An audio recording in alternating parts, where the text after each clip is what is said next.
So there's that. There's this anachronistic view of the family, but then there's also the fact that if you look at the political breakdown, the partisan breakdown of males versus females, it's that women are much more predisposed to vote for Democrats than males would be. Yeah, and that's one of the interesting things about this bill, both in this provision, which would target women disproportionate to men. It would also target young, more harsh than older, Yeah. and also minority voters would be disproportionately impacted based on the numbers. So it's kind of a perfect voter suppression bill from that standpoint. But you look at some of the other provisions, like preventing ballots counted after if they are mailed but not received by election day. That also has a disproportionate impact on Democrats versus Republicans. So look, the Republicans have tried to spin this as somehow election integrity, which is just their word for voter suppression. But don't be fooled. Don't be fooled. This is a massive effort to change the playing field of elections in advance of 2026 because they know they are unpopular. They know that losing the midterm elections would cripple Donald Trump's effort to destroy democracy. And the only chance they have is to engage in massive voter suppression.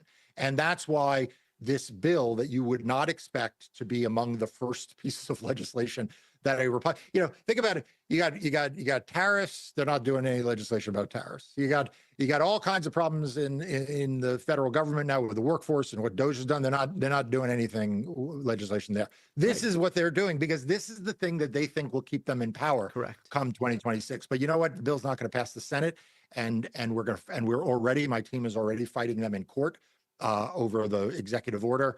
But this is just the beginning of what's going to be a long fight over voting. I want to dig into that right now.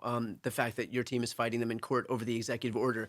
Let's say, because we know that Senate Democrats aren't going to be able to give them enough votes to overcome that 60 vote threshold. What strength does Trump's executive order actually hold to be able to actually have some power in the event that the legislation doesn't pass?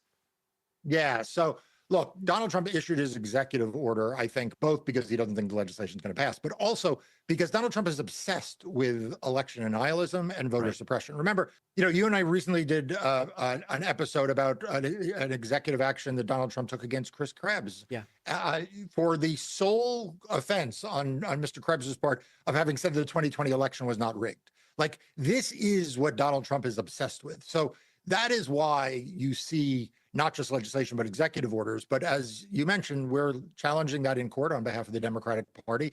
He would try to both impose a bunch of new restrictions, but also take over parts of the election system and put it under him and his political appointees, even though the Constitution is clear that our elections are run first by the states and that Congress has a role, but it does not give that role to the president. Right. And by the way, he also knows that, look, every executive order is only as strong or enforceable as everybody's willingness to enforce it. And if there are Republican officials who are willing to enforce it, then all of a sudden it could be imbued with power that it wouldn't otherwise have. Because again, this is our whole system of laws is based on everybody's willingness to actually uphold some common idea of what they are. And if they're just going to be deferential to Trump as opposed to, reality, then we'll be in a situation where Trump can try and issue executive orders. And if people pretend that they have power behind them, then suddenly they have power behind them. You had mentioned something earlier about the fact that this law would require some type of photo ID.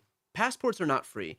Photo ID is not free. Driver's licenses are not free. And so, in effect, by virtue of mandating that we need photo IDs to be able to vote, how is that any different from a poll tax, which obviously we have prohibitions from requiring poll taxes to be able to exercise your right to vote? Yeah, I think you're right about that, but I also want everyone to recognize people don't get passports if they don't need to travel. So it is a type of poll tax. Yes, it is a cost. But there are lots of people who don't have passports because they literally don't have a reason to travel outside the United States. So why would you spend $1 for a passport? I mean, it costs $100, but why would you spend any money for a passport? Why would you even think to get a passport if you're not traveling outside the United States? And I also want to point out, Brian, on the birth certificates, it also typically costs money to get a certified copy of your birth certificate, right? Because if you have to order it, there's usually a cost for that. And even if you order it, what have we learned about Donald Trump and his believing in birth certificates?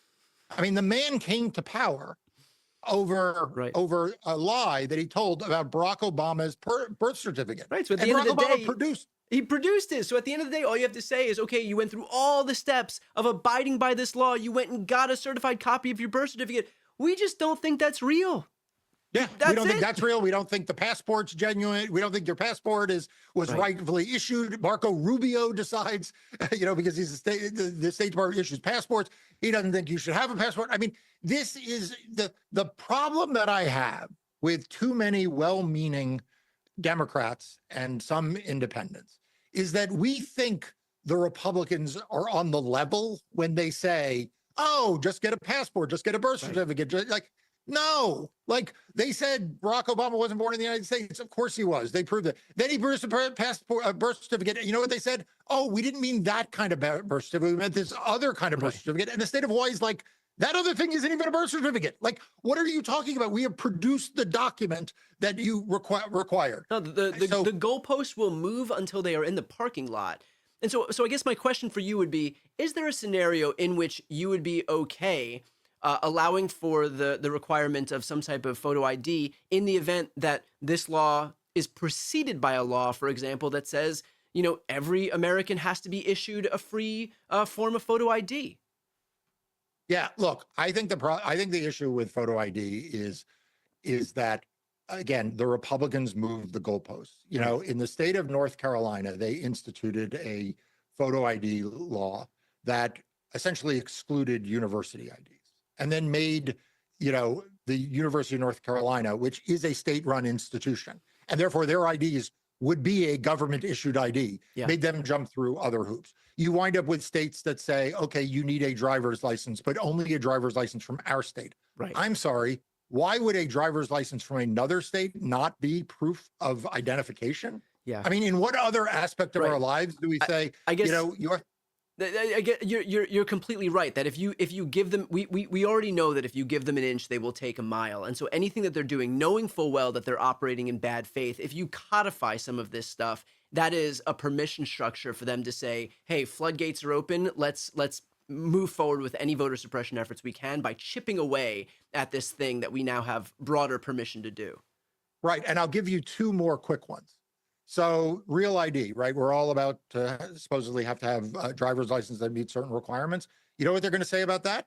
Green card holders can have real IDs. So then they're going to say, well, those driver's licenses don't count because how do we know that you're a U.S. citizen and you're not a green card holder? And then finally, what was Donald Trump's first executive order? Trying to do away with birthright citizenship. Yeah. Why do we right now say that a birth certificate is proof of citizenship? Because of birthright citizenship. Right. So on the one hand, he's saying, oh, just produce a birth certificate. On the other, because it proves citizenship. On the other hand, he's saying, no, actually, birth certificate won't prove citizenship because of birthright citizenship. It's all a shell game with them. They don't want you to vote. If you are watching this video, odds are you are the kind of American Donald Trump doesn't want to vote. And so they're going to come up with some set of rules, some set of executive orders to prevent you from being able to vote and your vote from being able to count it. That is why I founded Democracy Docket, to provide accurate information, to make sure that you get the truth about what's happening to democracy and voting in court. But this is the Republican game plan. And by the way, you have covered the SAVE Act and the implications of the SAVE Act extensively in Democracy Docket. So I'm going to link in the post description of this video the article to Democracy Docket where you can read all about this. This is especially important. Highly recommend that we raise our voices about this particular issue because, to your exact point, this is Donald Trump's pet issue here, being able to restrict voting to anybody who isn't predisposed or likely to vote for Republicans. So again, check out the link to Democracy Docket, and please make sure to subscribe to Democracy Docket more broadly. This is exactly the type of fearless journalism that we should be supporting at a moment when so many members of the legacy media are abdicating their responsibilities. So I'll put that link right here on the screen, also in the post description of this video. I'm Brian Tyler Cohen. I'm Mark Elias. This is Democracy Watch.